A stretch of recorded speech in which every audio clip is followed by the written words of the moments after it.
Quero convidar você para me acompanhar na leitura do capítulo 18 de Gênesis. Nós vamos hoje nos aprofundar, tirar lições, fazer uma espécie de estudo bíblico com aplicação para a vida.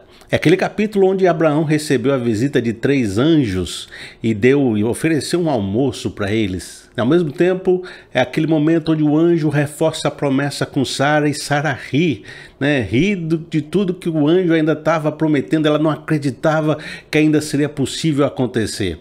E no final é aquele capítulo onde Abraão entra em profunda negociação com Deus pelo destino de Sodoma e Gomorra. Vamos lá? Eu vou começar já assim de cara. Vamos entrar no texto e a partir das leituras nós vamos nos aprofundando. Vejam só. Gênesis no capítulo 18, no verso 1. O Senhor apareceu a Abraão perto dos carvalhos de Mamré, quando ele estava sentado à entrada de sua tenda, na hora mais quente do dia. Abraão ergueu os olhos e viu 3 homens em pé a pouca distância. Quando os viu, saiu da entrada de sua tenda, correu ao encontro deles e curvou-se até o chão. Disse ele: meu senhor, se mereço o seu favor, não passe pelo seu servo sem fazer uma parada. Mandarei buscar um pouco de água para que vocês lavem os pés e descansem debaixo desta árvore. Vou trazer-lhes também o que comer para que recobrem as forças e prossigam pelo caminho, agora que já chegaram até este teu servo. Está bem, faça como está dizendo, responderam. Abraão foi apressadamente à tenda e disse a Sara: depressa, pegue 3 medidas da melhor farinha, amasse-a e faça uns pães. Depois correu ao rebanho e escolheu o melhor novilho e o deu a um servo que se apressou em prepará-lo. Trouxe então coalhada, leite e o novilho que havia sido preparado e os serviu. Enquanto comiam, ele ficou perto deles, debaixo da árvore. Essa imagem inicial do capítulo 18 de Gênesis me lembra muito aquele cidadão do interior que coloca sua cadeira na porta da casa para ver o tempo passar. Abraão estava sentado na porta da tenda, naquele calor do dia. Parecia aquele cidadão que já tinha resolvido tudo, já passou a roupa, já fez o almoço, já deu seguimento aos meninos, já não tem mais que falar nada com ninguém, nem resolver nada na mercearia, nem falar com o seu doutor. Estava ali, com a vida resolvida, vendo as horas do dia passar, esperando o calor, do dia se dissipar. Talvez tivesse até molhado ali a calçada para ficar com menos calor no dia, Você já viu o pessoal que está aquela molhada ali na calçada, coloca a sua cadeira e espera a vida acontecer. Se passar um cidadão, lhe diz bom dia, se passar o outro, lhe diz boa tarde, e ali vai acontecendo a vida sem muita pressa, sem muita urgência, sem muita necessidade de ter que provar nada para ninguém. Um dia também que a gente pode dizer ordinário, não havia data marcada para a visita no anjo, ele não estava esperando visita. Ele não estava esperando nada grandioso para aquele dia. Tem vezes que às vezes a gente vai para um culto especial e espera ter um encontro com Deus, mas nesse dia não, foi um dia ordinário, um dia que ninguém diria que ele receberia uma visita de Deus na sua casa, na imagem, na representação desses 3 anjos. É engraçado perceber que esses anjos, se você for ler o capítulo todo, ele não estava com o seu destino propriamente para a casa do Abraão. Eles estavam indo para Sodoma e Gomorra e iam fazer uma averiguação forte naquelas 2 cidades. Mas é como aquele cidadão que está andando passando pela região e diz: rapaz, eu tenho um amigo aqui na região, antes da gente chegar no nosso destino, vamos dar uma passada na casa dele, que eu tô com saudade. Eu quero conversar, eu quero trocar figurinha, eu quero ver meu amigo Abraão. E assim é também. Eu acho que Deus tem prazer de nos visitar. Não porque ele tem que fazer alguma coisa, não porque ele tem que, marcar data para ver a gente. Deus é da família. Ele vai chegando assim, sem nem avisar. E vai chegando porque nos ama, vai conversando conosco. E chegou, e naquele momento já lavou os pés. Abraão já preparou um guisado, já preparou ali um pão. E eles puderam sentar debaixo de uma árvore, ter um momento especial, um momento gostoso. Um momento que eu chamo de comunhão. E essa imagem dessa comunhão na mesa, comendo, dessa visita de Deus aos seus filhos, aos seus amigos, às pessoas que Ele tem no coração, me lembra muito a pessoa de Jesus Cristo. Porque Jesus Cristo foi aquele que desceu, né, que se encarnou, que fez tenda no meio de nós. E sempre quando você vê Jesus, ele está no meio de uma mesa. A imagem principal do evangelho, do cristianismo é o quê? É uma ceia, né? A pessoa sentar, comer, ter uma comunhão. A gente fala muito sobre a mesa de Abraão, Isaac e Jacó. Então, essa imagem do anjo sentando, comendo, se relacionando, visitando Abraão, me lembra muito Jesus Cristo. E eu não estou falando isso à toa, né? Você que está mais ligado aí nas ideias, sabe que muitos estudiosos, muitas pessoas gostam de fazer uma certa associação, enlação nessa passagem específica, dizendo que talvez desses 3 anjos, tem um anjo que era considerado mais especial, ele falava em nome de Deus, ele tinha toda uma característica que o diferenciava dos outros. Parece, né, dar uma indicação de que ele fosse uma presença de Jesus no Antigo Testamento. Não há uma possibilidade das pessoas cravarem isso 100%, mas há muita desconfiança de que isso possa ter acontecido, que há muita semelhança entre Jesus, homem, como ele agia, como ele falava em nome de Deus, e muitas vezes a presença desse anjo que de vez em quando aparecia aqui na terra. Algumas pessoas dizem até que esse verso, vou mostrar para vocês aqui esse verso de João capítulo 8, no verso 56, estava falando desse encontro. Vejam só, olha só o que Jesus falou, olha só. Abraão, vosso pai, exultou por ver o meu dia, e viu-o e alegrou-se. Disseram-lhe, pois, os judeus, ainda não tem 50 anos, e viste Abraão? Disse-lhe Jesus, em verdade vos digo que antes que Abraão existisse, eu sou. Veja que as pessoas que estavam ouvindo Jesus, os judeus, entenderam que Jesus estava falando de um encontro real, um encontro físico, uma conversa real, né, de se verem de fato tete a tete, porque eles disseram, olha, você não tem nem 50 anos, isso é impossível. É impossível você ter tido essa conversa, essa reunião, esse encontro com Abraão. E Jesus começa então a desenvolver um conceito de que antes do seu próprio nascimento ele já existia, que ele é eterno, que ele é cósmico. Isso é muito do Evangelho de João, do apóstolo João, nos revelar isso. Então, os historiadores e os estudiosos bíblicos começam a pensar, olha, se Jesus já existe antes da fundação do mundo, será que ele não agia aqui de vez em quando?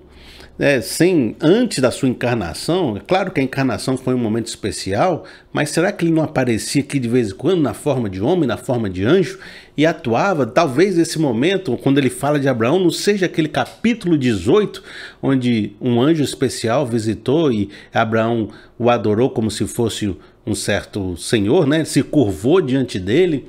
Então parecia ser algo especial, e essa questão da mesa parece muito com Jesus. Sendo Jesus, sendo Deus, sendo somente um anjo, eu acho que o que importa aqui para a gente é o fato de que Deus desce, nos visita, come conosco, tem um momento de comunhão, é do interesse de Deus, é do coração de Deus ter um relacionamento de intimidade conosco. É do interesse de Deus visitar os seus amigos. Por isso, eu acho muito especial perceber que Deus não esquece de nós, que Deus tem a gente em alta conta, que Deus gosta de conversar conosco, que Deus se aproxima da nossa tenda. Mas essa história não está mostrando somente um Deus que se aproxima. Está mostrando também alguém que é muito hospitaleiro e sabe receber Deus na sua casa, que é o Abraão.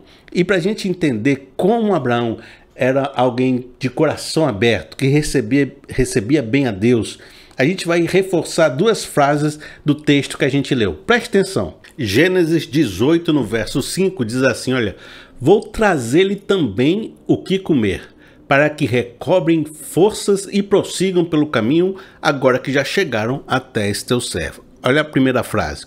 Está bem, faça como está dizendo, responderam. No verso 7 tem outra frase que eu queria ressaltar, diz assim, depois correu ao rebanho e escolheu o melhor novilho. A primeira ressalva que eu quero fazer é, Abraão escolheu o melhor para oferecer a Deus. A segunda frase que eu quero reforçar, né, dar ênfase é: Deus disse, está bem, faça dessa forma. Quando a gente entende, e nesse texto fica curioso, de que os anjos vão comer, a gente sabe, né, a gente compreende de que o anjo não precisa comer, né? Ele está recebendo aquele almoço, aquele novilho, aquele pão, aquela água, aquela coalhada, e comendo aquilo muito mais pela comunhão, por aceitar e pelo significado que aquilo representava para Abraão, do que pela necessidade que o anjo tinha de se alimentar, de que ele precisava recobrar as forças para ir mais adiante. Se o irmão sabe que nem andar o anjo precisava andar. Da mesma forma, eu acho que então Deus se manifestou de forma humana para se aproximar, para ficar perto de Abraão, para gerar identificação, mas não porque necessitasse, né, dessa manifestação desta forma, como um homem comendo, andando, se sujando, né, demorando para chegar nos lugares. Então, Deus não precisava da oferta de Abraão, mas Abraão fez de coração, escolheu o melhor, e isso liga ele àquela imagem de Abel, que no primeiro oferta que alguém fez a Deus, tinha Caim e tinha Abel. Abel ofereceu o melhor do seu rebanho, enquanto Caim apenas ofereceu uma oferta como se fosse um ritual rotineiro. Deus rejeitou aquela oferta, até porque Deus não precisa de oferta nenhuma, Deus está vendo o coração, e aceitou a oferta de Abel, que ele fez de todo o coração. Então Deus está olhando a intenção, muito mais do que precisar do que Abraão está oferecendo. Deus está olhando o significado daquilo, a importância daquilo, né? Como o coração de Abraão está ao oferecer o seu melhor para Deus. Olha, assim também na vida da gente, eu queria que você compreendesse isso. Deus não precisa de nada. Nada que você queira dar a Deus, ele precise. Se você for no culto e a pessoa disser, pois agora dê um apartamento porque Deus precisa desse seu apartamento, não acredite, Deus não precisa. E pior, assim, Deus já é dono do apartamento, Deus é dono de todas as coisas, ele criou todas as coisas. Tudo que existe foi criado por ele, é dele e é para ele. Até o teu dinheiro é de Deus. Às vezes a gente acha assim de que vai receber um dinheiro, vai tirar um pedacinho para dar para Deus e o resto é meu. Mas na concepção, principalmente do Novo Testamento, a gente percebe que nós somos administradores de tudo que Deus colocou na nossa mão. No fundo, nós somos só mordomos e todas as coisas são de Deus. Então, quando eu tiro 10%, 5%, uma oferta de R$100, de R$50, ou eu ofereço algo a Deus, o meu serviço, a minha adoração, a minha forma de ser, seja lá o que for, eu ofereço a Deus, aquilo que eu não estou oferecendo também é de Deus. E nesse processo, Deus não precisa de nada, mas ele entende o significado disso, ele se relaciona conosco a partir desse significado e ele olha a intencionalidade do coração. E se você oferece a sua oferta, a sua vida, a sua dedicação, o seu serviço de todo o seu coração, oferecendo o seu melhor, Deus vai olhar isso, vai ficar feliz com a sua forma de adorar, que dar essa oferta é uma adoração, dar esse jantar é uma adoração, e vai dizer, está bem, faça como você está dizendo, porque eu entendo o significado disso e percebo que é dessa forma que você está me adorando. Porque adorar é reconhecer a Deus como Senhor e expressar isso de alguma forma. Às vezes eu posso adorar a Deus com a minha santidade. Agora, se eu estiver fazendo um processo de santidade só para cumprir tabela, eu não estou adorando a Deus. Mas se eu estou querendo ser mais santo e desenvolvendo a minha santidade porque eu amo a Deus e eu quero oferecer um corpo santo a Deus, então isso se torna uma adoração.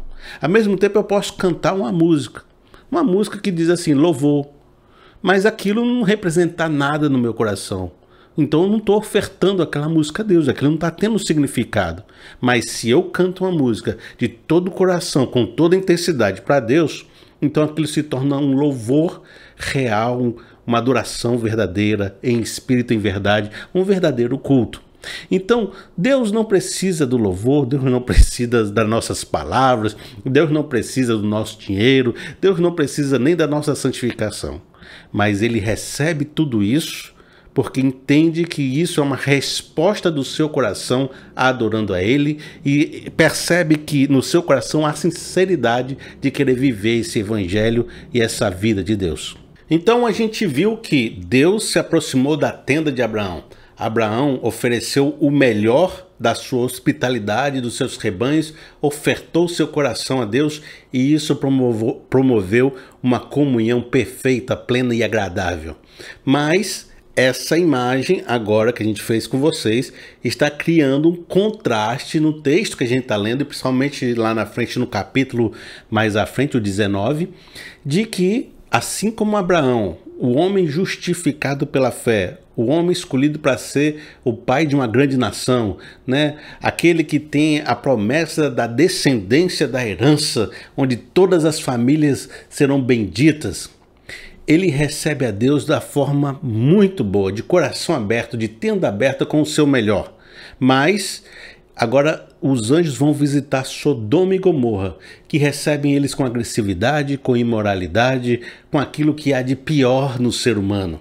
E esse contraste entre o homem de Deus que abre o seu coração, a sua porta, sua vida para Deus, e aqueles ímpios, os ruins, os maus, os considerados ruins naquela época, naquela região, naquele contexto, recebem da pior forma possível a Deus. É o contraste que o texto está estabelecendo entre aqueles que andam com Deus, que são conhecidos por Deus, que Deus ama visitar, e aqueles que estão sofrendo uma espécie de juízo. Olha, de uma certa forma, a história, dizem, né, existe um jargão que diz assim: a história não se repete, mas ela rima. E de uma certa forma a gente entende que isso repetiu-se, voltou a acontecer na época da visitação de Jesus Cristo no meio de nós. Quando Jesus Cristo veio, habitou entre nós e viveu e pregou em diversas cidades, era como se fosse essa imagem do anjo chegando em cada localidade com a palavra de Deus. E a forma como Jesus foi recebido influenciou muito na sua pregação, nos seus milagres, na sua palavra, nos seus discursos e nas suas palavras de ordem. E eu quero ler um texto bíblico para você ver quão forte a história está rimando na época de Jesus com Gênesis 18, quase que não sai, e Gênesis 19. Vejam esse texto do Novo Testamento e compare com a realidade que Abraão estava vivendo em Gênesis 18 e Gênesis 19. Veja o que aconteceu com Jesus. Lucas, no capítulo 10, no verso 10 ao 16. Mas, quando entrarem numa cidade e não forem bem recebidos, saiam por suas ruas e digam: até o pó da sua cidade que se apegou aos nossos pés, sacudimos contra vocês. Fiquem certos disso. O reino de Deus está próximo. Eu lhes digo, naquele dia haverá mais tolerância para Sodoma do que para aquela cidade. Ai de você, Corazim, ai de você, Betsaida, porque se os milagres que foram realizados entre vocês o fossem em Tiro e em Sidom, há muito tempo eles se teriam arrependido, vestido roupas de saco e cobrindo-se de cinzas. Mas no juízo haverá menos rigor para Tiro e Sidom do que para vocês. E você, Cafarnaum, será elevado até o céu. Não, você descerá ao Hades. Aquele que lhes dá ouvidos, aqui é Jesus falando agora com seus discípulos, está me dando ouvidos. E aquele que os rejeita, está me rejeitando. Mas aquele que me rejeita, está rejeitando aquele que me enviou. Forte, né? Percebeu que Jesus está fazendo uma ilação, uma correlação, uma ligação muito firme entre os acontecimentos de Gênesis 18 e 19, onde os anjos foram bem recebidos numa localidade, na casa de Abraão, e foram escorraçados, né, foram enxotados, foram mal recebidos nas cidades de Sodoma e Gomorra, né, onde aconteceu um grande juízo naquelas cidades, com o fato de Jesus e seus discípulos chegarem numa cidade para pregar o evangelho, para levar a palavra de Deus e serem bem recebidos em algumas, e isso ser uma bênção e o reino chegar ali com alegria, com tudo de bom. e, ao mesmo tempo, serem recusados em outras. E a questão que Jesus coloca aqui é que essa recusa está sendo até muito pior, porque foi feito muito mais milagres, as palavras foram muito mais fortes, né? É como se a revelação viesse de uma forma tão mais plena agora que a sua recusa é a pior do que a recusa de Sodoma e Gomorra, porque você receberam muito mais revelações, muito mais milagres e estão recusando. Então, para você haverá juízo até pior do que aconteceu com a cidade de Sodoma e Gomorra. E no núcleo de tudo isso, então, está a ideia que se você recebe o enviado de Deus, você está recebendo o próprio Deus, está recebendo a sua palavra, está recebendo o seu reino. Mas se você recusa o enviado de Deus, você está demonstrando que você não quer esse Deus e você está a ponto de sofrer um juízo naquele dia final, por recusar a palavra, a presença de Jesus. Por isso que você vai ver passagens bíblicas que dizem assim, João, no capítulo 1, no verso 11 e no verso 12. Veio para o que era seu, mas os seus não o receberam. Contudo, aos que o receberam, aos que creram em seu nome, deu-lhes o direito de se tornarem filhos de Deus. Olha, eu vou associar agora essa atitude com a atitude de Abraão. Veja João no capítulo 8, no verso 39. Abraão é o nosso pai, responderam eles. Jesus estava discutindo com o pessoal e Jesus estava questionando se eles eram realmente filhos de Abraão, porque, vejam só, veio para os seus e os seus não o receberam. Aí eles se defenderam. Abraão é o nosso pai, responderam eles. Disse Jesus, se vocês fossem filhos de Abraão, fariam as obras que Abraão fez. Percebe como há uma ligação muito forte entre a visita de Jesus na pregação do evangelho nas cidades que o receberam ou que recusaram a ele, que ele veio para os seus e os seus não o receberam, e como Jesus, que é tão empático, é tão bonzinho, é tão amigo de todo mundo, demonstrou palavra de juízos tão forte como muitas vezes os próprios anjos, lá em Gênesis 18 e 19, estavam proferindo palavras de juízo. Jesus não é muito diferente não, se você for olhar algumas passagens bíblicas, ele também é muito forte na hora de proclamar os seus juízos. E como Abraão, Jesus está falando assim, olha, se vocês quiserem ser como Abraão, façam as obras que ele fez. E que obras são essas? Olha, o Tiago vai dizer que a grande obra de fé de Abraão foi ter passado pela provação de sacrificar Isaac. Diz que a fé de Abraão foi provada naquele momento. Já Paulo fala que foi o crer, foi ter fé. E que todas as coisas de Abraão aconteceram depois que ele teve fé. Nesse estudo que eu estou fazendo com vocês aqui, Felipe Seabra, eu digo, uma das grandes características do homem de fé de Abraão, as obras de Abraão, era o fato de que ele andava com Deus, ele erigia altares a Deus, ele abria sua tenda para receber Deus e ele entregava o seu melhor quando Deus visitava a sua tenda.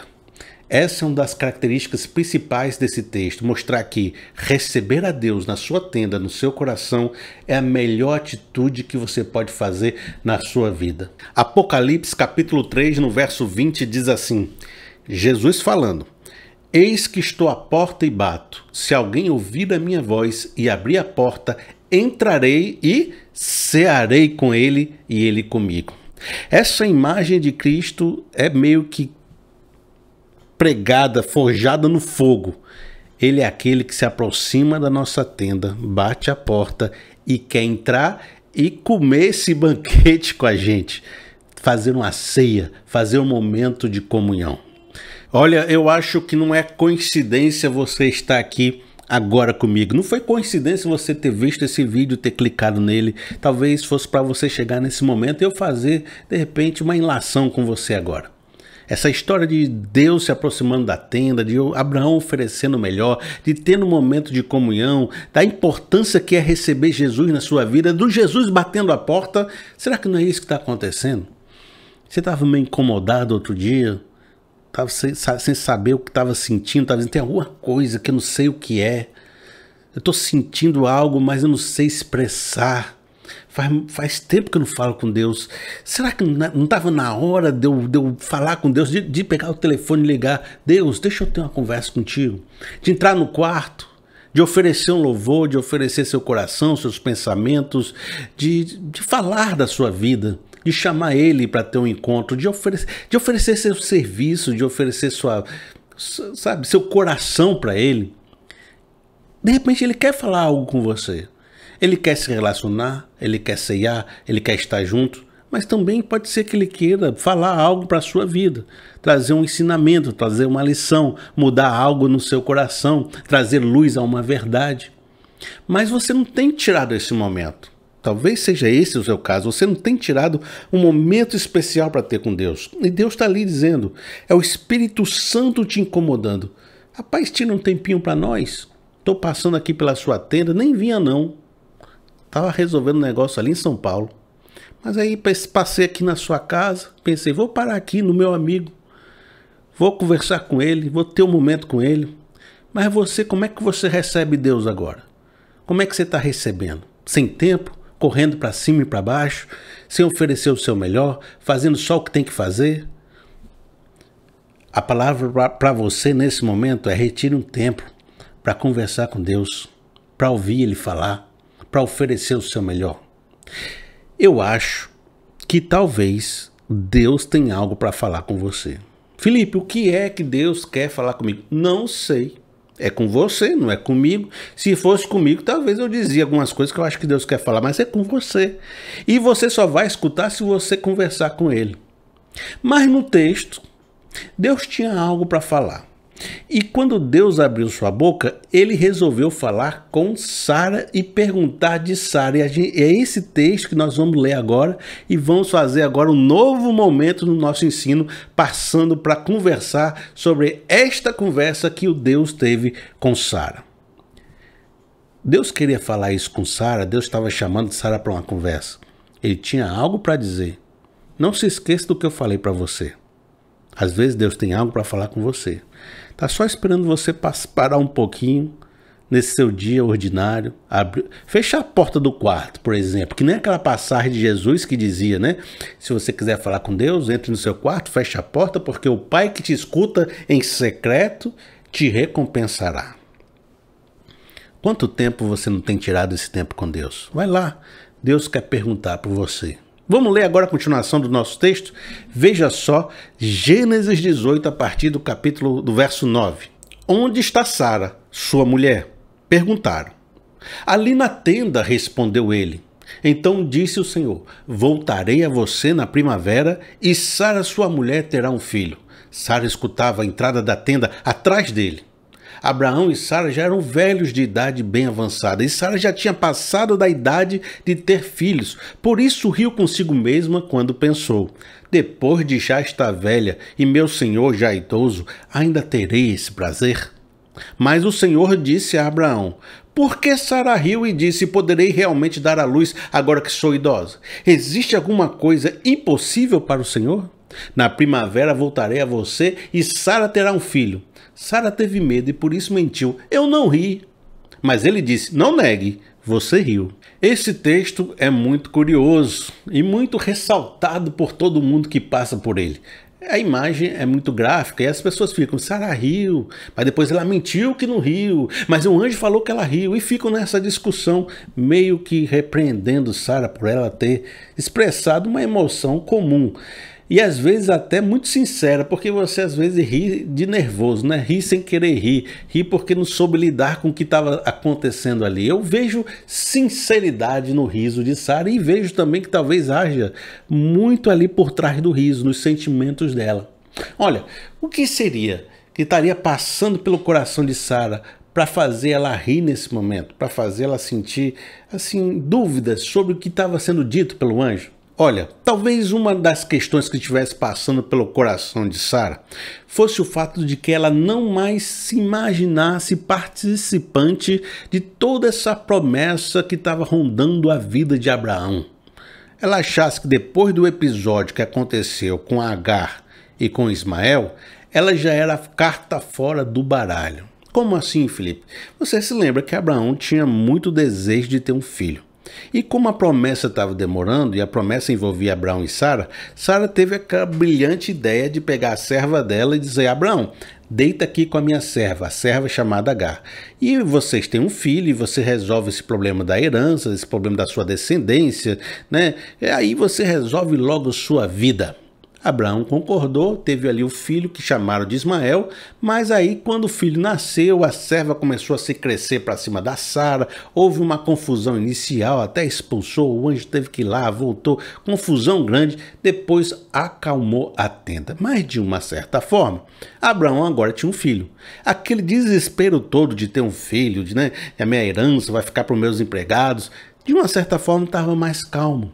Agora Abraão podia dizer, Ismael é meu filho. E aquela ansiedade, aquela pressa toda podia ter ficado para trás.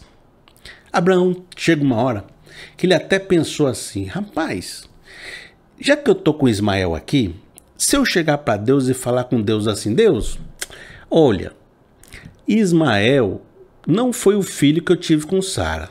Você tinha me prometido o filho da promessa com Sara. Mas por que você não aproveita que eu já tive Ismael e começa a usar esse menino como filho da promessa? Aí resolvia logo todos os problemas. A gente não tem que ter mais outro filho, não tem que mais se preocupar com promessa, já começa daqui para frente, olha, pega o meu filho Ismael e resolve a promessa de Deus com ele. Vai dar problema com Sara, vai tirar a Sara para escanteio, a Sara vai ficar fora da promessa, mas tudo bem. Tu acredita que Abraão propôs isso para Deus? Quer ver? Vamos ver aqui, olha, Gênesis 17, no verso 15 e 16, e vamos ver a resposta de Deus para essa proposta do Abraão. Disse também Deus a Abraão, de agora em diante sua mulher já não se chamará Sarai, seu nome será Sara.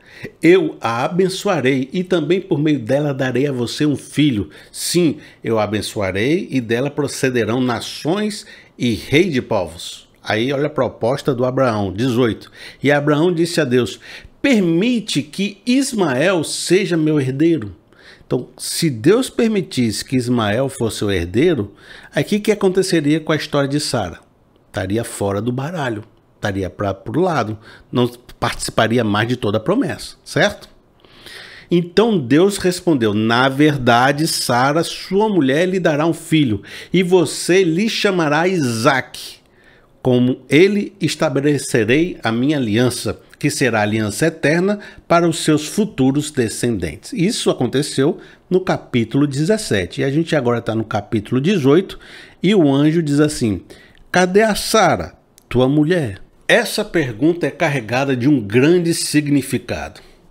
Uma vez que Sara parecia-se carta fora do baralho, não só pela questão física, mas pela questão social, do contexto social que ela está vivendo, dos acontecimentos recentes, do fato de Abraão já ter um filho e do fato do próprio Abraão querer colocar esse filho como descendente da herança.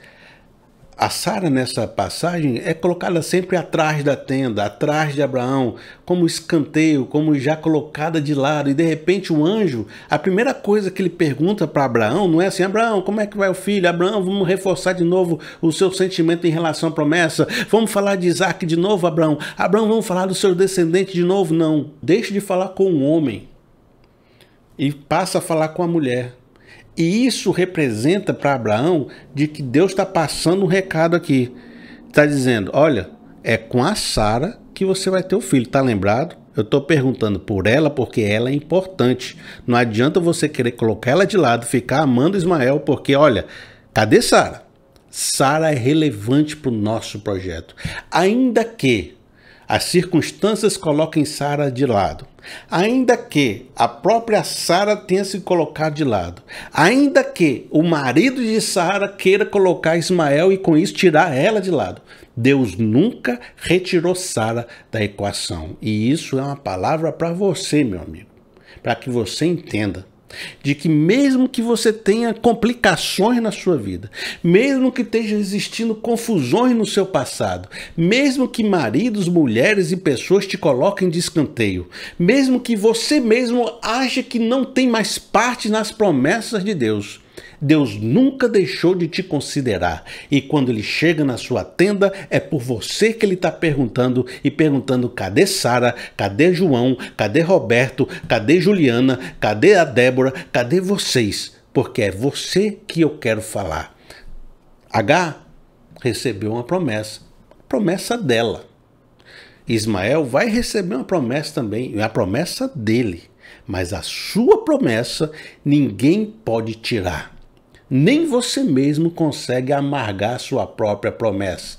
O anjo está restabelecendo o protagonismo de Sara.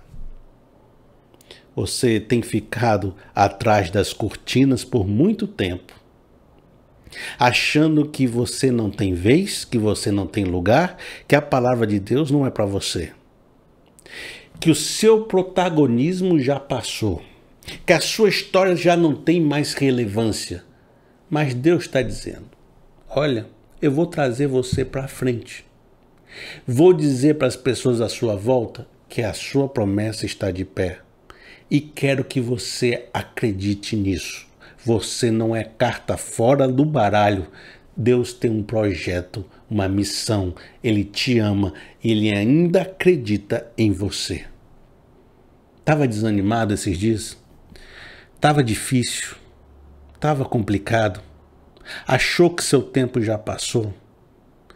Há uma palavra de Deus para você que diz: eu estou restabelecendo o seu lugar, a sua promessa.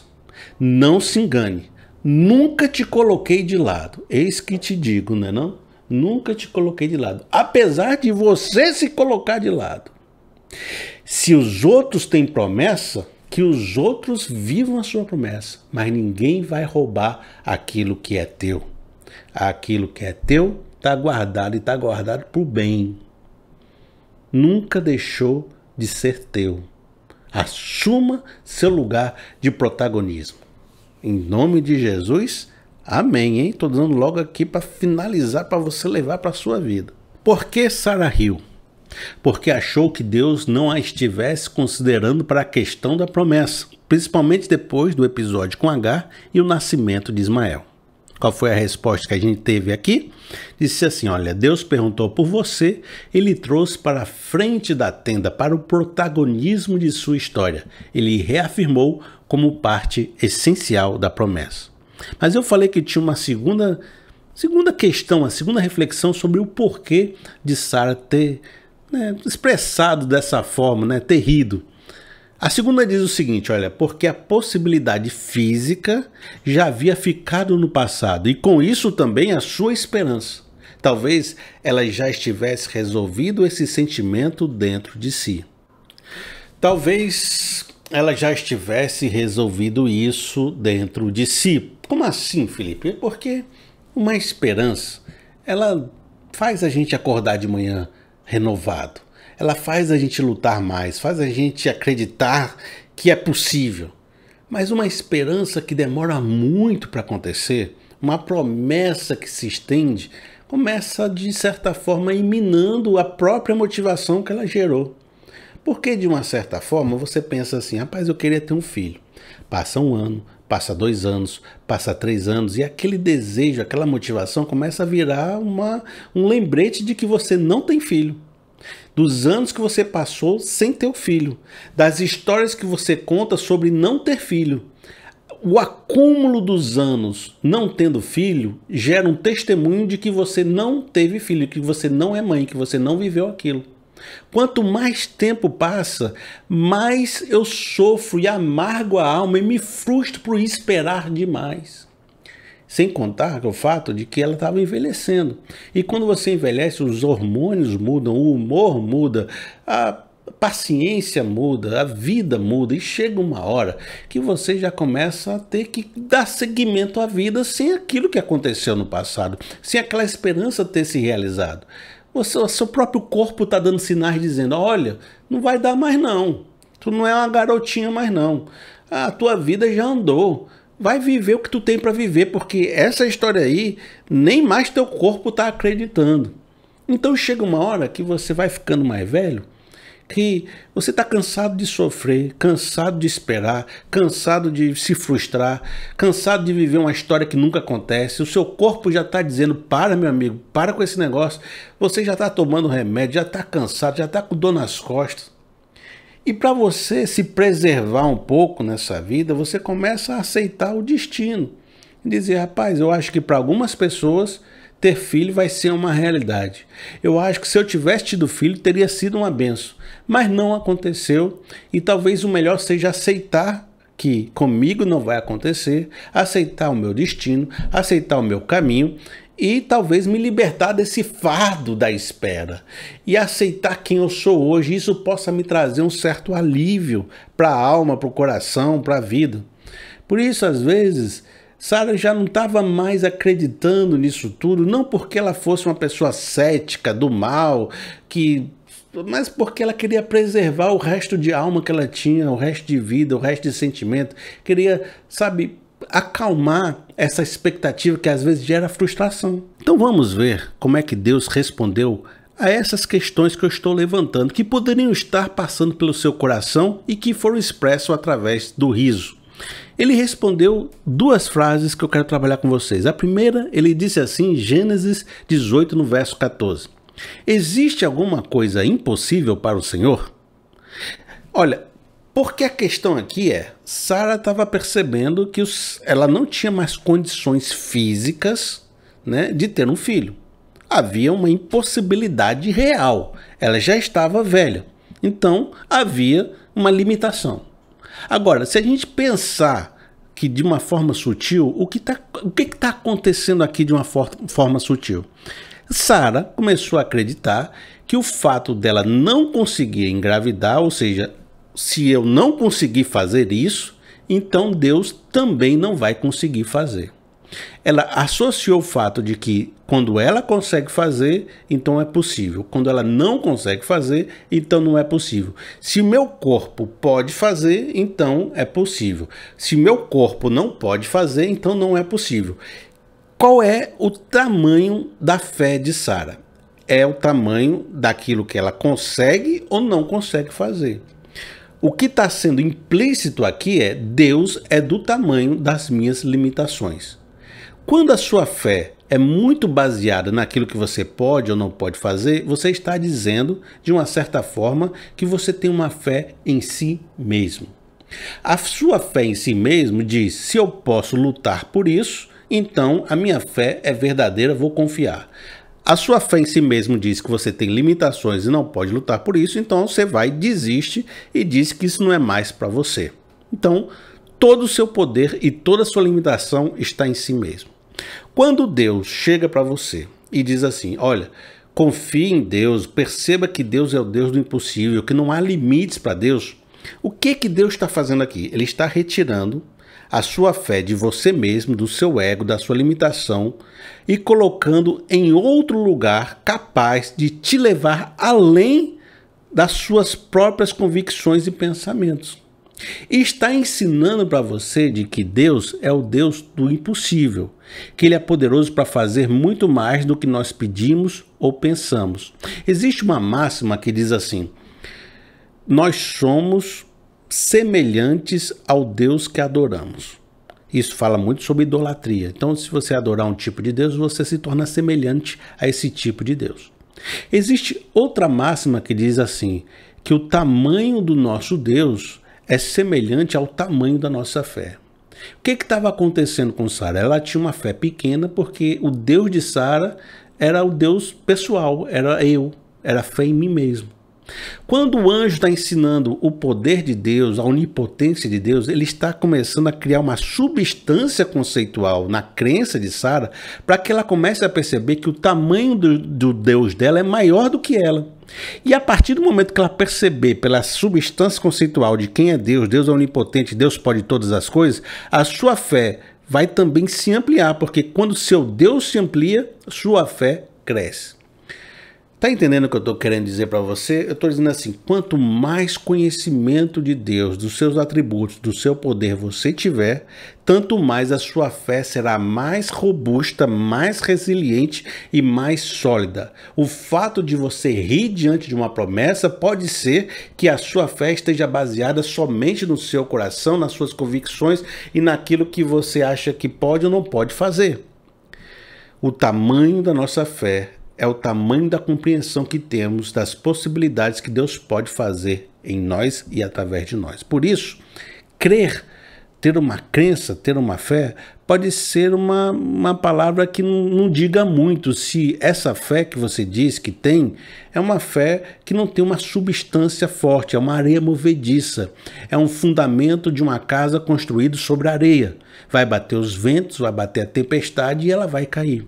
Mas se você tem uma crença baseada no Filho de Deus, na revelação de Deus, é Deus quem sustenta essa palavra. Não é você, não é as suas próprias limitações. Então, quando Deus ensina a Sara sobre a onipotência de Deus, ela está tornando a fé de Sara mais robusta. E uma fé mais robusta é uma fé maior, mais resiliente e mais forte. Talvez você me pergunte agora, e como é que eu faço para aumentar a substância conceitual da minha fé? Para que eu possa ter essa fé maior, mais robusta, mais resiliente? Não tem mistério, não tem segredo. Uma excelente forma de você fazer isso é aprendendo mais sobre Deus através da sua palavra. Quanto mais você conhecer os atributos de Deus, a palavra de Deus, as corretas profecias, as corretas explanações, ensinos, a vida de Jesus, dos evangelhos, mais forte a sua fé vai se tornar, porque ela vai se preencher do conteúdo de Deus, da revelação de Deus. Mas isso pode ficar muito aqui na sua cabeça, muito aqui nas suas ideias. Para isso descer para o seu coração, é preciso que você tenha uma vivência com Deus, diante dele, aplicando esses conceitos na sua vida prática, vivendo experiências, colocando essa fé em prática, aceitando desafios, aceitando missões, aceitando chamados. E essa vivência com Deus, aplicando tudo que você aprendeu na sua caminhada, vai gerar testemunhos, vai gerar experiências que vão testificar de que essa palavra que você aprendeu é verdadeira. E aí ela vai passando daqui para o coração, vai se tornando cada dia mais robusta, cada dia mais forte. Isso não é um processo para você conseguir fazer ouvindo uma horinha de estudo bíblico ali, passeando numa igreja, visitando o culto acolá. Isso é uma história de vida. Mas se você fizer direito, crescer na palavra de Deus, crescer no conhecimento de Deus, crescer na sua vida prática, com o tempo a sua fé vai se tornar mais forte. E vai vir os ventos, vai vir a tempestade e a sua casa não vai cair. Mas existe também uma segunda coisa que Deus disse para Sara. Também está em Gênesis 18, no verso 14. Diz assim: na primavera voltarei a você e Sara terá um filho. Dessa vez houve uma informação diferente. Deus estabeleceu pela primeira vez uma data. Deus disse, olha, na primavera. E a melhor forma de você reativar o sentimento no coração de uma pessoa que está esperando há muito tempo é você colocar uma informação precisa, uma data. É como se Deus estivesse dizendo para Sara agora, Sara, você já caminhou tanto tempo, você já esperou tanto, você já segurou essa fé por tanto, sabe, você já passou por tanta coisa. Olha para frente, olha lá, tá chegando. Tá vendo ali a beira do mar? Você nadou, atravessou esse canal nadando, vai 100 metros para chegar na borda, você vai desistir, você vai começar a rir, você vai começar a desacreditar. Segura a sua fé, segura que tá chegando, calma. O teu milagre vai chegar, né?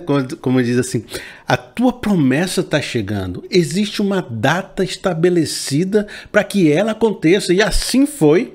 Como diz Gênesis, no capítulo 21, no verso 2, diz assim: Sara engravidou e deu um filho a Abraão em sua velhice, na época fixada por Deus em sua promessa. Percebe?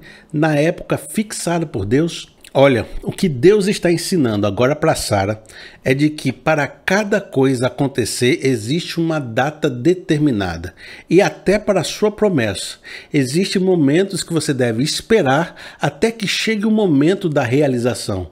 E isso significa que Deus não se esqueceu de você, não é que Deus se perdeu pelo caminho, não é de que Ele não se importa com você. É porque enquanto não chegar essa data, as coisas não vão acontecer. Mas isso não significa que Deus não tem você como alguém precioso, importante, que Ele não te ama. Isso está restabelecendo a confiança em Deus, dizendo, olha, as coisas vão acontecer quando tiverem que acontecer. Na percepção de Deus, existem grandes acontecimentos que mudam a história, que mudam a existência, que estão numa grande avenida e fazem parte do seu plano de salvação. Existe a plenitude dos tempos, o tempo onde determinada coisa vai acontecer, o tempo onde o povo vai para o Egito, o tempo onde vai vir o libertador. Existe tudo isso nos grandes troncamentos da história.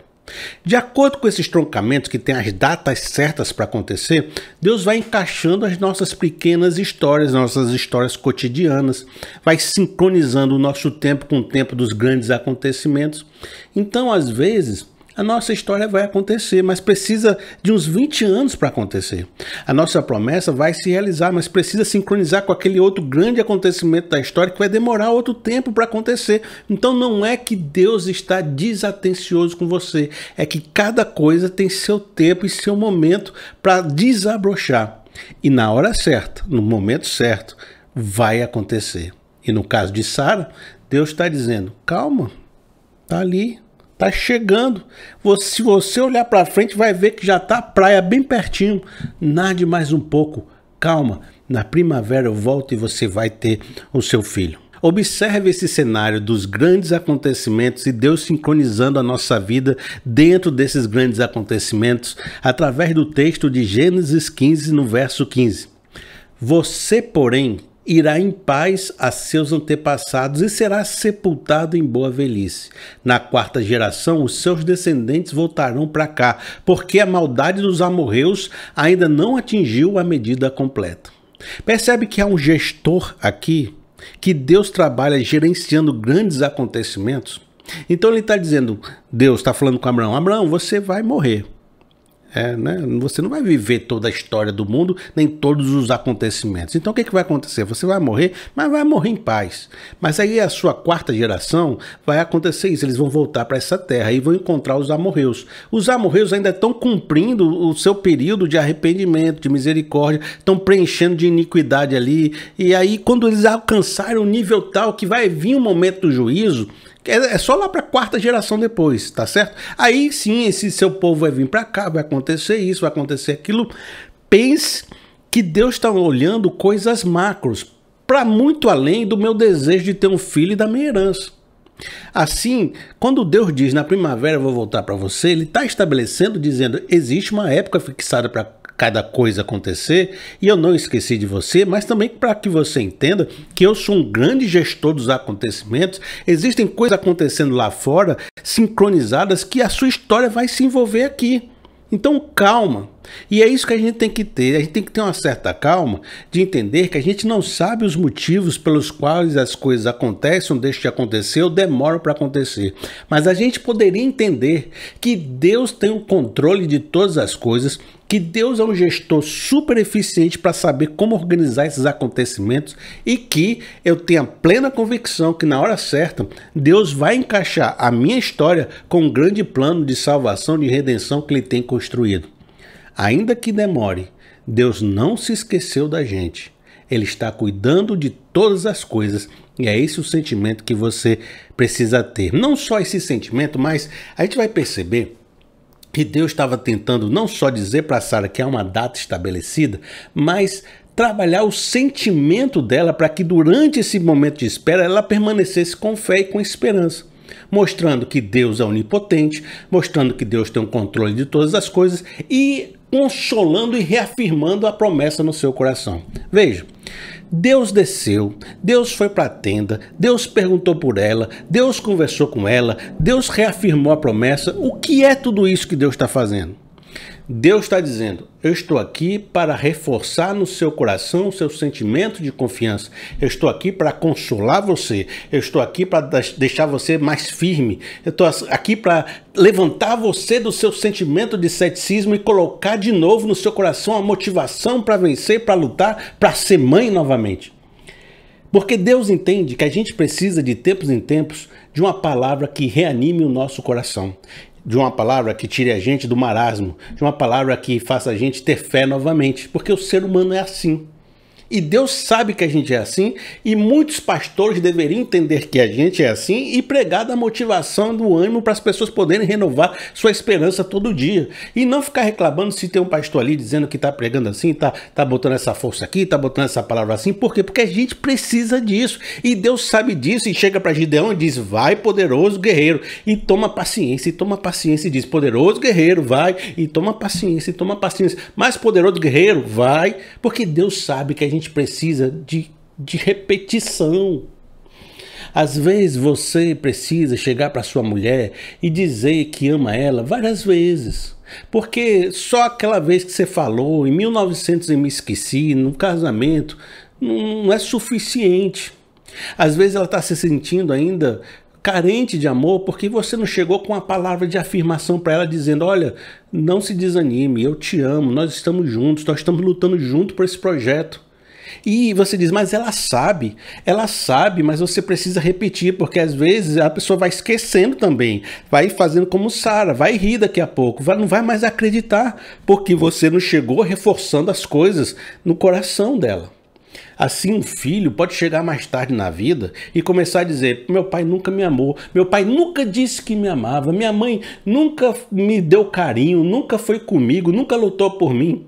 E às vezes esse filho estava sentindo falta de você chegar para ele e reafirmar o seu coração, o seu amor, a sua luta, a sua dedicação, a sua proteção na vida dele. Todo mundo sabe que determinados líderes precisam de vez em quando chegar na sua empresa, no seu negócio, no seu projeto, na sua igreja, na sua comunidade e dizer: pessoal, vamos acreditar no projeto. O projeto é firme, o projeto está em pé, já vejo isso aqui acontecendo, os bônus vão chegar, as metas serão alcançadas, nós estamos num projeto vencedor. Por que ele tem que repetir isso? Porque a gente precisa de motivação, a gente precisa de ânimo, a gente precisa de renovação de esperança. Por isso, o que Deus quis fazer com Sara? Renovar a esperança no seu coração. Tá certo? Conseguiu compreender? Por isso também seja essa uma palavra para você. Renove a sua esperança. A minha promessa está demorando. Renove a sua esperança. Para mim pode ser que não haja mais tempo, eu sou mais velho, minha oportunidade já passou. Renove a sua esperança. Eu vou desistir, eu não aguento mais, eu não consigo mais. Renove a sua esperança, porque Deus tem interesse de entrar no seu quarto, conversar contigo e fazer você sair de lá com mais esperança, mais consolação, mais motivação, mais perdão, mais alegria, mais perseverança, mais resiliência. O desejo de Deus para você é esse. E a palavra que eu te digo é essa: renove a sua esperança. Tá certo? Você consegue fazer isso? Talvez você diga: mas Felipe, como é que eu posso fazer isso? Como é que eu posso iniciar esse processo para ouvir Deus falando comigo? Talvez o que você tenha que fazer é aquilo que eu estou falando já há um tempo. Abra a sua tenda para receber Deus. É certo que não vem 3 anjos entrar na sua casa, pelo menos para a maioria de nós. Mas é possível entrar no seu quarto, começar um processo de oração, de clamor a Deus, de conversar com Ele, de oferecer seu coração, de ouvir o que Ele tem a dizer. Vida de oração alimenta o nosso espiritual. Conversar com Deus permite que Ele possa trabalhar nossas emoções e os nossos sentimentos. Porque eu sei que Deus está perguntando: cadê Sara? Cadê Roberta? Cadê Juliana? Cadê você que está esquecido? E você tem que dizer: estou aqui, Senhor, fala comigo, renova o meu coração, renova a minha esperança. Então como é que eu posso ouvir essa palavra de Deus? Entra no seu quarto, começa uma vida de oração. Não tem um cidadão do céu que não tem vida de oração, que não tenha testemunhos para contar de palavras que recebeu de Deus, de motivação, de coração renovado que recebeu de Deus. Porque está faltando oração, está faltando poder, está faltando força, está faltando resiliência para vencer os gigantes que estão lá fora. Tá certo? Converse com Deus. Deus está na sua tenda. Abra a sua tenda. Converse com Ele. Ele vai renovar a sua esperança. Vamos continuar em Gênesis 18, a partir do verso 16. Quando os homens se levantaram para partir, avistaram lá embaixo Sodoma, e Abraão os acompanhou para despedir-se.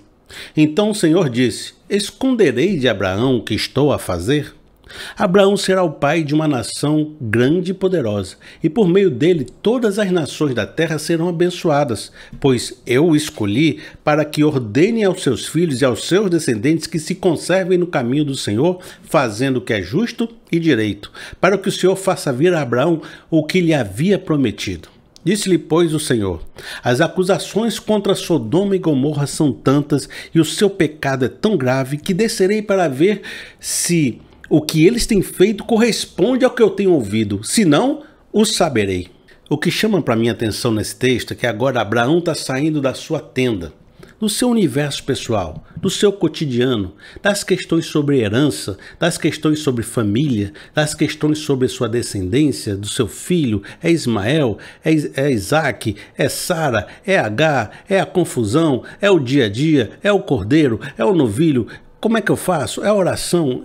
Então, está saindo desse universo menor, das discussões cotidianas, para ir para um universo maior, onde Deus está incluindo ele em discussões que vão definir o destino de milhares de pessoas em 2 cidades.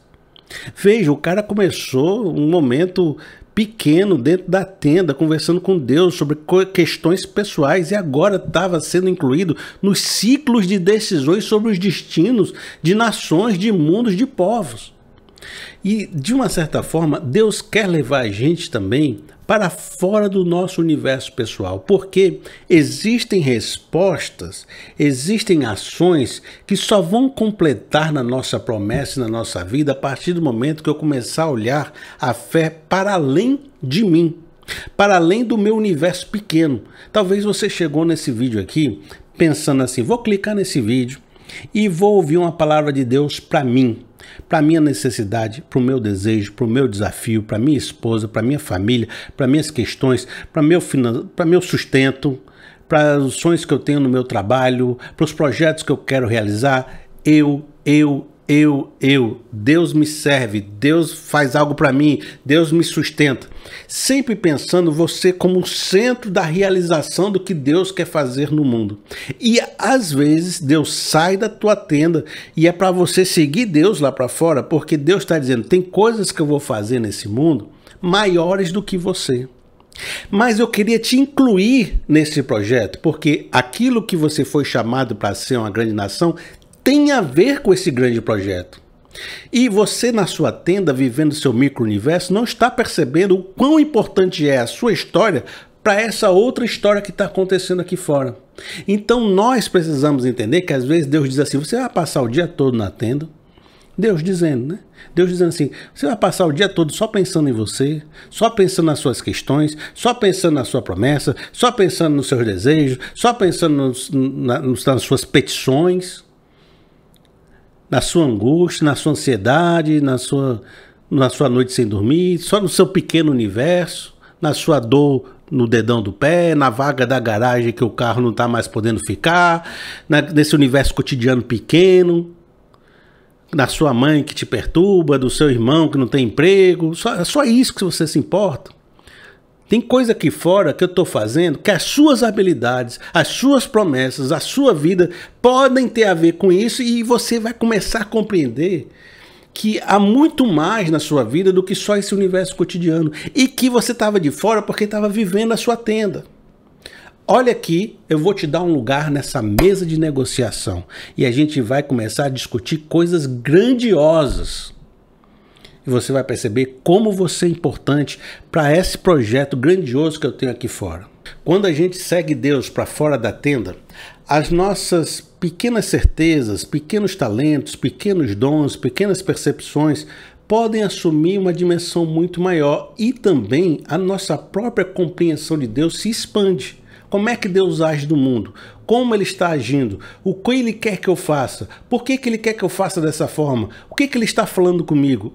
Essa percepção ampliada me dá muito mais profundidade no meu próprio chamado, da minha própria existência. Por isso, quando Deus também sair do seu quarto, sair da sua tenda e disser assim: rapaz, vamos lá para fora comigo que eu quero te mostrar um negócio. Se você quiser ampliar sua fé, ampliar sua participação, ampliar sua relevância, meu conselho é que você siga Deus. Porque pode ser que Deus estiver andando contigo lá fora, Ele vai dizer: rapaz, vou esconder as coisas que eu vou fazer de ti? Vou não, vou te contar. Deixa eu te contar que está acontecendo no mundo. E quem sabe você não vai assumir um papel de protagonismo nessa história. Mas vejam só, o que foi que Deus falou com Abraão? Ele falou o seguinte, olha, Gênesis 18, no verso 20 e 21. Disse mais o Senhor, porquanto o clamor de Sodoma e Gomorra se tem multiplicado e porquanto o seu pecado se tem agravado muito. Descerei agora e verei se com efeito tem praticado segundo o seu clamor, que é vindo até mim, senão o sabê-lo-ei. O que Deus mostrou para Abraão é de que havia injustiça, maldade, pecado à sua volta. E que essa injustiça, esse pecado, esse mal, gera maldade nas pessoas, aflige as pessoas, aflige a terra, aflige as comunidades. E quando se acumula esse pecado, quando isso se torna algo que não permite mais que a vida siga seu curso natural, onde as famílias estão oprimidas, onde a fome se multiplica, onde a injustiça fica tão grande que aquilo se torna um clamor a Deus para que Deus desça e promova uma justiça. As pessoas imaginam o juízo como um ato de maldade de Deus, de raiva de Deus, mas muitas vezes o juízo está querendo dizer que Deus precisou vir promover uma justiça, porque a multiplicação da injustiça e da maldade está provocando um mal enorme no mundo. E uma outra coisa que você vai perceber é que Deus fala que está acontecendo uma investigação. Existe a ideia de Deus de ir lá averiguar de perto, perceber os detalhes e as nuances, para saber até onde ele vai exercer misericórdia, até onde ele vai exercer o juízo, até onde deve, aplicar de uma forma X ou Y ou H. Por que Deus está dizendo, se revelando dessa forma? Porque o que ele quer dizer para nós e para nós hoje, que seu juízo não é algo emocional, não é um rompante de uma diva. Ai meu Deus, não quero mais saber, vou explodir tudo, vou tacar ali fogo, eu sou assim, eu sou emocional, eu sou um Deus raivoso. Não, Deus está dizendo, não sou raivoso não.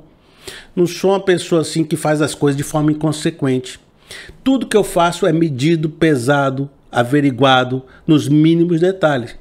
E de uma certa forma, o que estava se estabelecendo nesse momento era uma espécie de tribunal e julgamento. A gente vai ter os acusados, Sodoma e Gomorra, a gente vai ter os anjos policial que estão averiguando as pistas, as informações, as denúncias, estão descendo lá para ver o que está acontecendo. A gente tem o juiz de toda a terra, que é Deus, está ali, também ficou. O anjo principal ficou, os dois anjos foram. O anjo principal é o juiz de toda a terra, ele está ali fazendo seu papel de determinar a sentença, até onde vai ou se não vai.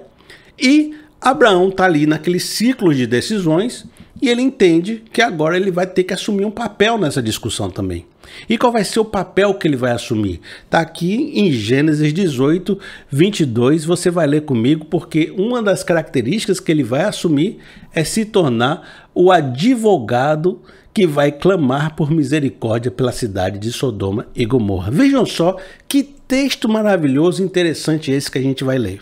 Gênesis 18, no verso 22. Os homens partiram dali e foram para Sodoma. Mas Abraão permaneceu diante do Senhor. Abraão aproximou-se dele e disse: exterminarás o justo com o ímpio? E se houver 50 justos na cidade, ó advogado, ainda a destruirás e não pouparás o lugar por amor dos 50 justos que nela estão? Longe de ti fazer tal coisa, matar o justo com o ímpio, tratando o justo e o ímpio da mesma maneira? Longe de ti, não agirá com justiça o juiz de toda a terra? Respondeu o Senhor: se eu encontrar 50 justos em Sodoma, pouparei a cidade toda por amor a eles. Aí eu pulei alguns versos que Abraão vai começar a negociar o valor, né? Vamos passar de 50 para 40, de 40 para 30, né? Chega aqui na parte final, diz assim, no verso 32. Então Abraão disse ainda: não te ires, Senhor, mas permita-me falar só mais uma vez. E se apenas 10 forem encontrados? Ele respondeu: por amor aos 10 não a destruirei. Tendo acabado de falar com Abraão, o Senhor partiu e Abraão voltou para a sua casa. E aquele dia que tinha começado de forma ordinária, Abraão sentado na beira da sua tenda ali, na porta, tinha molhado o chão, isso aqui sou eu falando, né? Molhado o chão para a poeira não subir, dando bom dia para quem passava, vendo as horas do dia passar, sem muita preocupação. Vem os anjos, ele vai, prepara um almoço, faz tudo, faz uma comunhão legal. E agora os anjos levaram ele para fora da tenda. Ele estava envolvido na geopolítica local e era destruição, juízo, anjo, maldade, julgamento. Se entrou naquele negócio porque Deus entendeu que o papel de Abraão era muito maior do que a sua tenda, tinha a ver com as famílias da terra, tinha a ver com a grande nação que ele ia gerar, e ele entendeu nesse processo que tinha um papel ali para desempenhar. Tinha os anjos policiais que foram averiguar o local, tinha os acusados, que era Sodoma e Gomorra, tinha o juiz de toda a terra, e estava uma discussão: vamos julgar esse pessoal, vamos destruir tudo. Nesse momento, Abraão deve ter lembrado que seu sobrinho Ló, um sobrinho querido dele, morava em Sodoma. E deve ter pensado: rapaz, se Deus destruir aquilo tudo, meu sobrinho vai para o saco junto, né? Então ele pensou: rapaz, mas não só Ló que está lá, que possa ter uma inocência, de repente tem mais gente inocente. De repente Deus vai destruir tudo e as pessoas lá que são boas. Eu conheci pessoas lá boas. O próprio Abraão já lutou pelaquela cidade no passado, né? Defendendo Ló, mas lutou por eles. Deve ter gente boa lá, deve ter gente que mereça viver. Sabe o que eu vou fazer? Eu vou me colocar como advogado nessa questão. Eu vou assumir um papel nesse lugar. Eu vou interceder por Ló, pelos inocentes, pela cidade, porque só falta esse papel aqui para que esse julgamento fique justo. Então, Abraão assume esse papel, que é um papel maravilhosamente afinado, coerente com as escrituras bíblicas. Porque o papel que Abraão está assumindo é um papel sacerdotal, é um papel de intercessor, é um papel de mediador, é um papel daquele que chega para expiar os nossos pecados, para pedir perdão a Deus, para fazer com que Deus exerça misericórdia. E esse papel é um papel que está descrito durante a Bíblia toda e que Deus procura pessoas como Abraão para se colocar nessa posição entre ele e a maldade do mundo. Eu quero ler 2 versos com você para você entender como Abraão estava assumindo um papel de protagonismo que tinha a ver com a sua própria promessa, com a sua própria história de ser o pai de multidões, o pai de grandes nações, onde seriam benditas na vida dele todas as famílias da terra, onde da família dele viria Israel, viria uma nação de sacerdotes, viria a tribo de Levi, onde viria toda uma história a partir da história dele. Vejam só o que diz Salmo 106, no verso 23.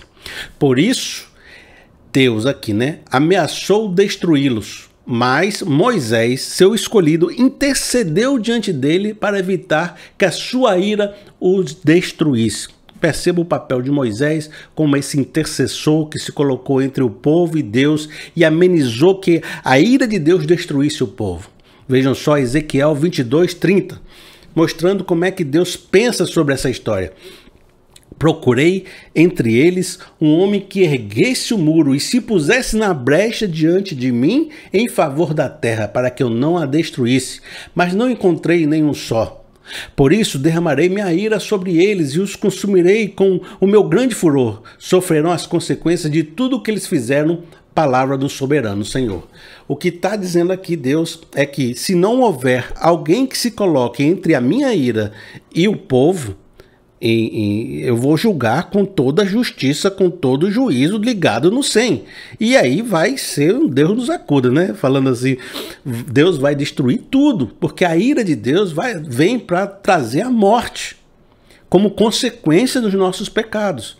Então há um desejo de Deus que alguém se coloque nessa brecha, que alguém faça esse papel do advogado, como Moisés fez esse papel do advogado, como Abraão aqui faz esse papel do advogado. Tá certo? Então, quando Abraão sai do seu universo particular, da sua tenda, e assume o seu protagonismo no mundo, a sua promessa, a sua posição, ela se torna muito mais profunda, muito mais complexa, muito mais bem realizada. E da mesma forma eu digo para você, você tem uma vida cotidiana importante, significativa, e Deus se importa com o que você está vivendo nela. E para você, tudo que tem à sua volta é a coisa mais importante do mundo. É verdade, mas você só vai encontrar o seu real propósito, a sua real missão, o seu mais profundo significado de existência quando você olhar um pouquinho para fora de você, se importar com o que está sendo feito, se envolver, se colocar na brecha e ser uma resposta de Deus para uma necessidade nesse mundo.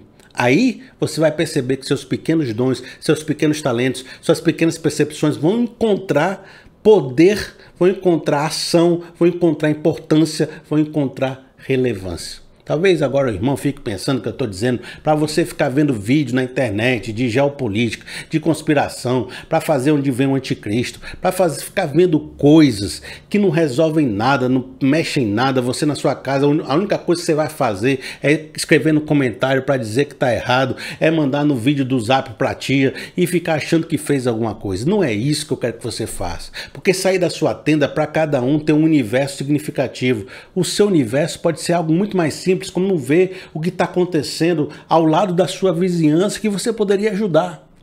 Não foi isso que Jesus respondeu para aquele homem que dizia: quem é o meu próximo? Diz assim: ame a Deus de todo o seu coração, ame ao próximo como a ti mesmo. É o cara querendo, né, conversar com Jesus, falou: mas quem é meu próximo? Quem é que eu devo amar? Aí Jesus falou: olha, tinha um homem que foi assaltado, estava na beira do caminho, passou o sacerdote, não quis ajudar, passou o levita, não quis ajudar, veio um samaritano que nem crente é, viu o cara caído no chão, foi lá, ajudou, deu dinheiro, salvou o cara, botou no hotel, resolveu a vida dele. Quem foi o próximo dessa pessoa que estava caído? Foi o samaritano. E o que Jesus está dizendo? Seja próximo das pessoas que estão necessitadas. Porque tem muitas pessoas e igrejas e sacerdotes e levitas que estão passando pela necessidade do mundo e não estão agindo nessas necessidades. E existem necessidades à sua volta que a igreja não está agindo, mas você é a igreja e você pode ir lá e pode atuar e pode transformar vidas. Por isso, olhe para fora, para as necessidades que estão ali e que ninguém está atendendo. Você pode ser bênção, você pode ser o Abraão, você pode ser o Moisés, você pode ser alguém importante para transformar essa realidade. Se torne próximo das pessoas. Vamos continuar com o papel de Abraão assumindo sua posição de advogado, né? Lutando para que Deus exerça sua misericórdia, fazendo uma negociação com Deus ali, Deus baixando seu limite do juízo para que ele possa salvar alguns inocentes, e aí toda aquela discussão, todo aquele tribunal rolando. Sabe que existem pessoas que acham que esse texto não deveria existir? Existem pessoas que olham para esse texto e tentam de todas as formas, de todas as maneiras, tirar todo o poder da negociação do que está acontecendo, da atenção, de tudo que está sendo dito aqui. Por quê? Porque elas acham que nenhum homem teria condição de fazer Deus mudar os seus juízos. E aqui você vai perceber um Abraão conversando, fazendo Deus mudar, Deus reduzir. E isso não é muito afinado com a soberania de um Deus que determina, que diz, que faz, que é soberano. E essas pessoas estão lutando com o fato contra o poder que uma pessoa tem em oração, na vida, de interceder por Deus e aí Deus mudar seus destinos, mudar realidades, mudar juízos, exercer misericórdia. Elas acham que o homem não tem esse poder, não tem essa capacidade, não pode fazer isso, e que, no fundo, tudo isso era um jogo de encenação, porque Deus já sabia o que ia fazer, só estava encenando ali uma conversa com Abraão, mas aquilo tudo não importava, porque Deus já sabia quantos justos tinha, não importando a equação que ia acontecer, Deus ia fazer o que ele queria fazer mesmo e pronto. Então fica uma conversa que não tem peso nenhum, não tem força nenhuma, porque Deus não está considerando nada do que está sendo dito e nem está aceitando nada do que está sendo dito. E essa tentativa de ficar tirando a força do texto é algo que eu abomino. Eu, antes de tentar tirar a força de um texto, eu preservo o texto, eu amo o texto, eu penso o que ele está dizendo para mim, eu penso qual é a força dele, qual foi o sentido de Deus se revelar dessa forma, e se ele se revelou dessa forma, ele queria que a gente agisse de uma forma X ou Y. Se o texto fala de temor, vamos falar de temor. Se o texto fala de graça, vamos falar de graça. Se o texto fala de demônio, vamos falar de demônio. Se o texto fala de Deus, vamos falar de Deus. E para de falar de texto demônio, mas demônio não é bem assim, mas não existe, mas não é. Aí fica tirando a força de um texto que está lá para gerar aquela força. E o que esse texto está dizendo? Está dizendo que Deus tinha um juízo para aplicar e Abraão intercedeu por Ló, pela sua família, pelos inocentes, e Deus aceitou as argumentações de Abraão. Se o resultado foi sim, foi não, se foi juízo, se não foi juízo, isso é outra questão, porque pode acontecer qualquer juízo, inclusive o fato de que Moisés intercedeu pelo povo e o povo saiu bem da intercessão. Nesse aqui, Sodoma acabou sendo destruído, mas a resposta pode ser sim, pode ser não, a investigação pode ter dado sim ou pode ser dado não. O importante é, Deus se permitiu ter essa conversa, Deus permitiu que Abraão intercedesse e Deus aceitou essa conversa, porque isso é uma conversa verdadeira, real. Não tire o peso daquilo que a Bíblia revelou como pesado, como real, como validado, como uma conversa que nós podemos ter com Deus e Deus considera o que nós estamos dizendo. E Ele nos revela o que está acontecendo para que Ele possa conversar conosco e saber nossa posição sobre isso. A outra questão que nós vamos entender sobre isso, se a gente começar a parar de tirar a força do texto e prestar atenção no que o texto está dizendo, a gente vai perceber que Abraão foi um advogado brilhante.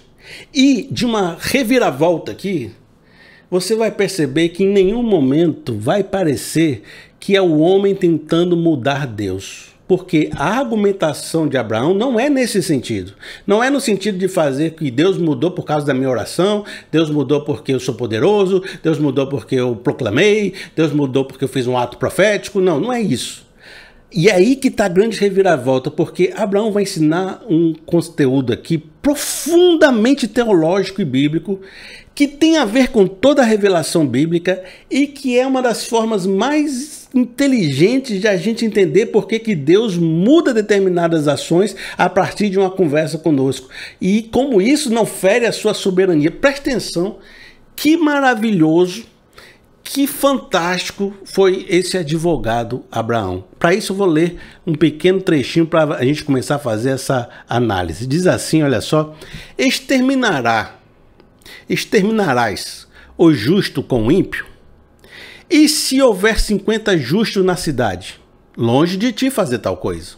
Matar o justo com o ímpio, tratando o justo e o ímpio da mesma maneira? Longe de ti. Não agirá com justiça o juiz de toda a terra? Abraão, como um bom advogado, começou citando leis, citando a lei vigente, né? Qual é a lei que existe? É de que Deus é justo, né? Então vamos falar sobre a justiça de Deus. Vamos estabelecer um padrão aqui. Deus tem que exercer a sua justiça contra o mal. Então ele vai ter que destruir, ele vai ter que agir, ele vai ter que fazer alguma coisa. Verdade. Isso aqui a gente entende. Mas se essa justiça matar um inocente, então ela não está sendo justa. E percebe que Abraão está fazendo uma argumentação que não está puxando para a minha vontade, a minha oração, o meu poder de mudar Deus. Ele está conversando da justiça de Deus com o próprio Deus, a partir das regras estabelecidas na mesa. E ele está dizendo, olha, Deus, você não é justo? Sou, e você tem que exercer justiça. Verdade. Mas e se você exercer justiça contra o inocente, está sendo justiça? Não está sendo. Então, existe aqui um terreno que a gente pode tentar fazer uma negociação. Porque até onde é lícito você destruir a cidade inteira? E até onde seria lícito você não destruir? Porque você está passando do limite da sua própria justiça. Então, Abraão está usando o argumento de que Deus é justo para limitar o próprio Deus na sua capacidade de aplicar o juízo da sua justiça.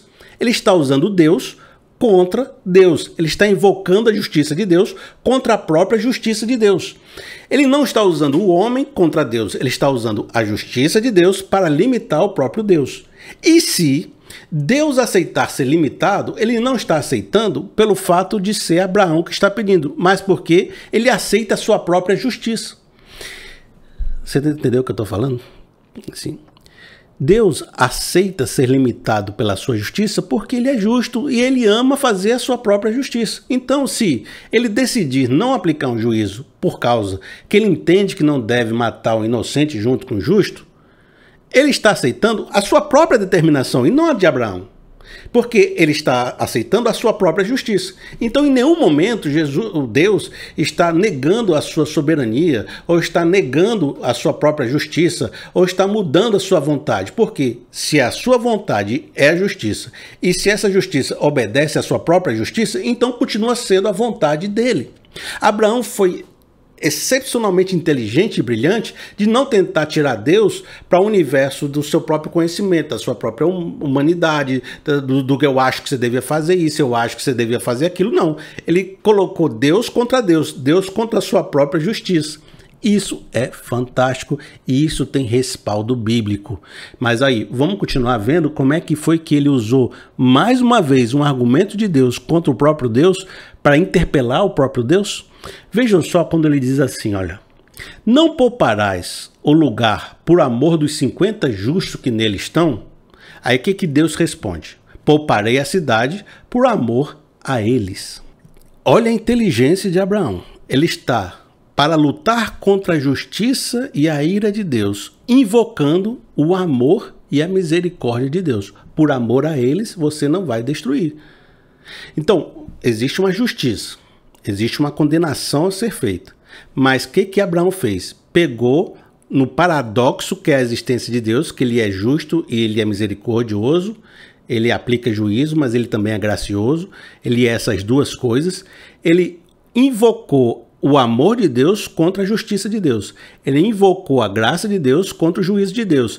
Ele invocou o próprio Deus contra Deus. Ele acionou um lado de Deus para contrabalançar o outro lado de Deus. E Deus falou: se por amor eu entender que você está com a razão quando diz que eu deveria ser justo dessa forma, eu vou aceitar essa mudança. Por quê? Porque eu sou amor.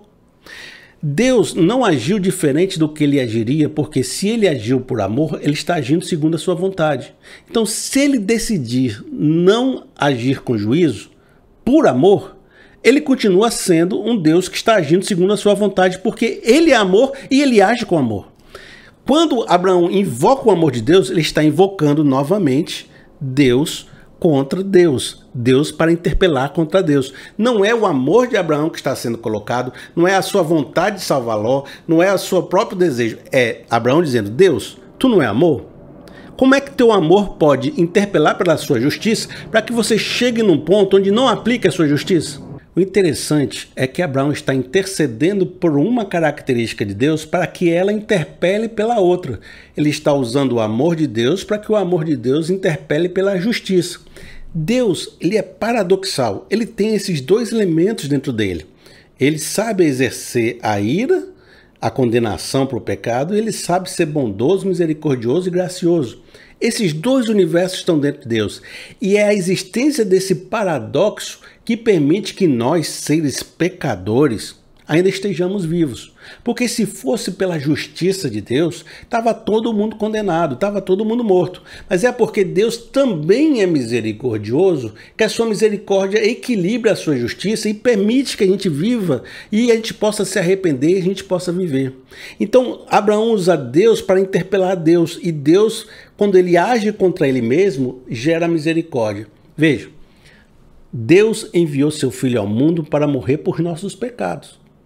Deus não precisava fazer isso, mas isso foi um ato de amor, onde Deus agiu contra ele mesmo, porque ele mandou seu Filho para a cruz, para morrer por você.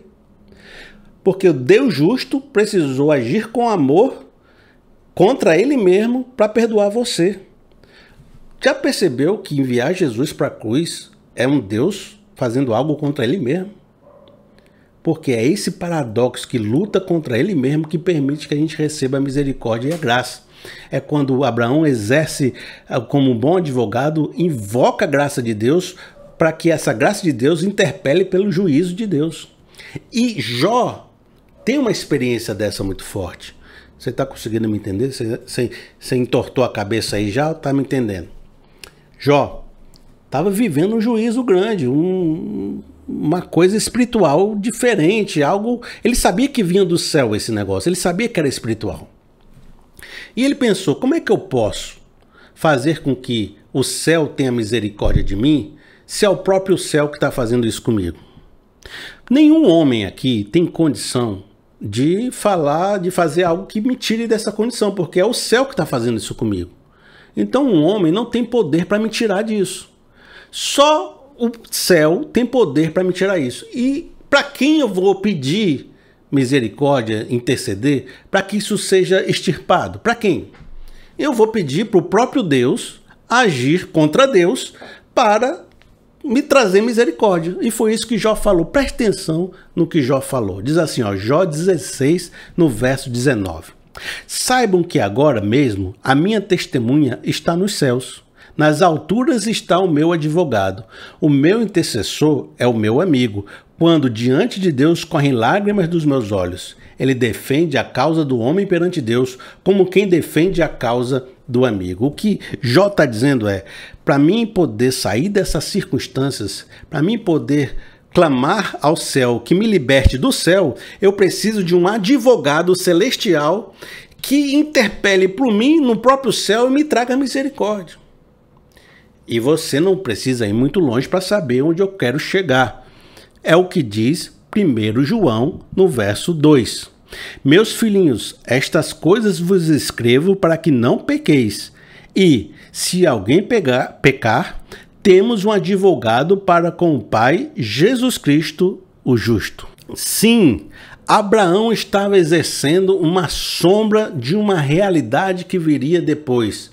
Quando Deus fala, procura um homem que se coloca na brecha entre mim e o povo para que a minha ira não destrua tudo. Quem é esse homem? É Jesus Cristo, aquele que se tornou o sumo sacerdote, aquele que é o intercessor do seu povo, é o nosso intercessor, o nosso intermediador, o nosso mediador. É ele o nosso advogado.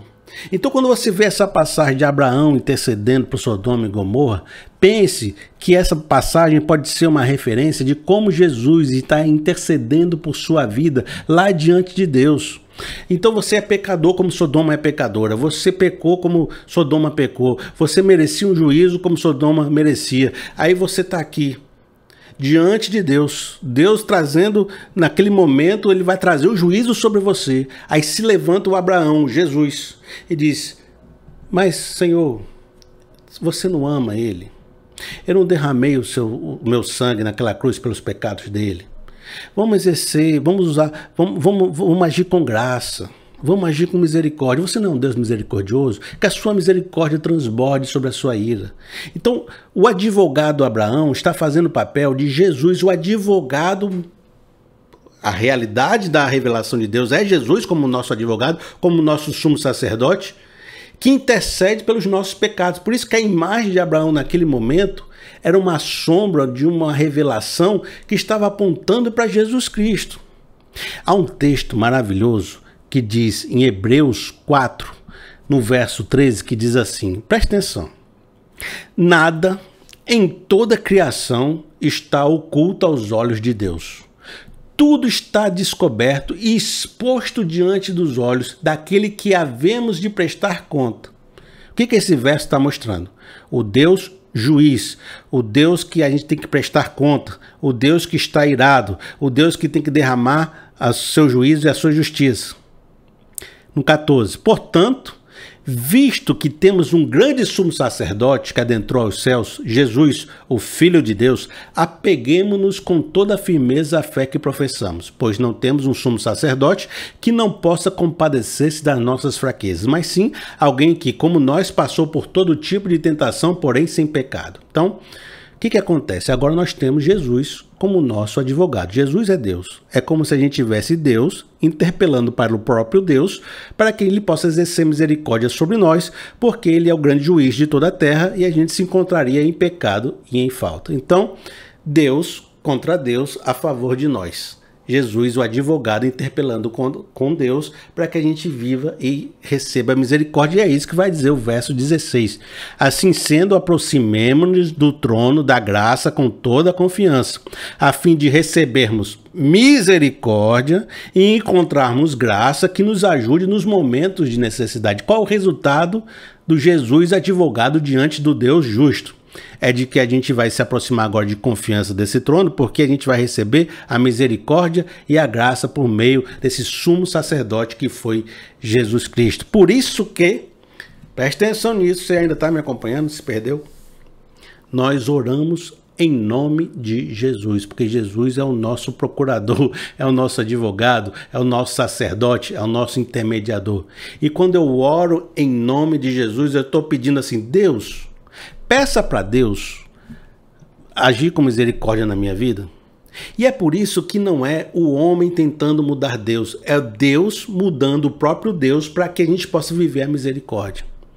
Então, quando você chegar e pedir a Deus por misericórdia, pedir a Deus que Ele haja com bondade com você, você está pedindo para Deus dizer assim: Deus, fala com Deus para que Ele possa derramar sua misericórdia sobre nós e possa extinguir a ira que Ele estava sobre a sua cidade, sobre seu mundo, sobre a minha vida.